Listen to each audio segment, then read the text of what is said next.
ॐ तव कथामृतं तप्तजीवनं कविभिरडितं कल्मषापहं श्रवणमङ्गलं श्रीमदाततं भुवि गृह्णन्ति ये भूरिदा जनाः। শ্রী শ্রী রামকৃষ্ণ কথামৃত। সরলতা ও ঈশ্বর লাভ, ঈশ্বরের সেবা আর সংসারের সেবা। কীর্তনান্তে ঠাকুর ভক্ত সঙ্গে একটু উপবেশন করিয়াছেন। এমন সময় নিরঞ্জন আসিয়া ভূমিষ্ঠ হইয়া প্রণাম করিলেন। ঠাকুর তাহাকে দেখিয়াই দাঁড়াইয়া উঠিলেন।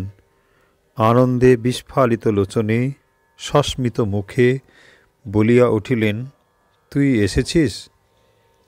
মাস্টারের প্রতি, দেখো এ ছোকরাটি বড় সরল।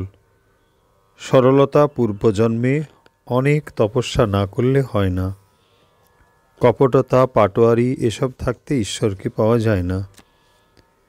দেখছ না, ভগবান যেখানে অবতার হয়েছেন সেখানেই সরলতা। দশরথ কত সরল, নন্দ শ্রীকৃষ্ণের বাবা কত সরল। লোকে বলে, আহা কি স্বভাব, ঠিক যেন নন্দ ঘোষ। ভক্তরা সরল। ঠাকুরকে ইঙ্গিত করিতেছেন যে আবার ভগবান অবতীর্ণ হয়েছেন। শ্রীরামকৃষ্ণ নিরঞ্জনের প্রতি, দেখ তোর মুখে যেন একটা কালো আবরণ পড়েছে। তুই আপিসের কাজ করিস কি না, তাই পড়েছে। আপিসের হিসাবপত্র করতে হয়, আরও নানা রকম কাজ আছে, সর্বদা ভাবতে হয়। সংসারী লোকেরা যেমন চাকরি করে, তুইও চাকরি করছিস, তবে একটু তফাৎ আছে।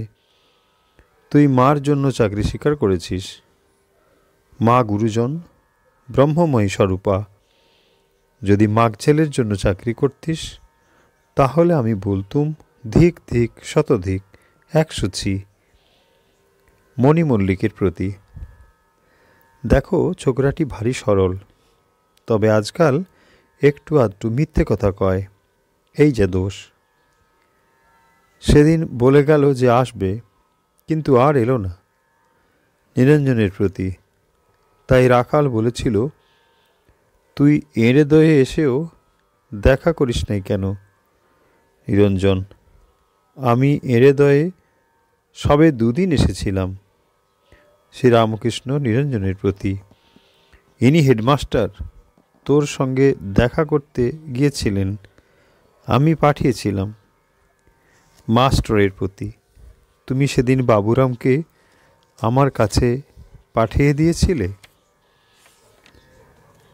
ওম নিরঞ্জনম নিত্যমনন্ত রূপম ভক্তানুকম্পাধিত বিগ্রহং বৈ ঈশাবতারং পরমেশ্বমিড্ডম তম রামকৃষ্ণম শিরসা নমামি।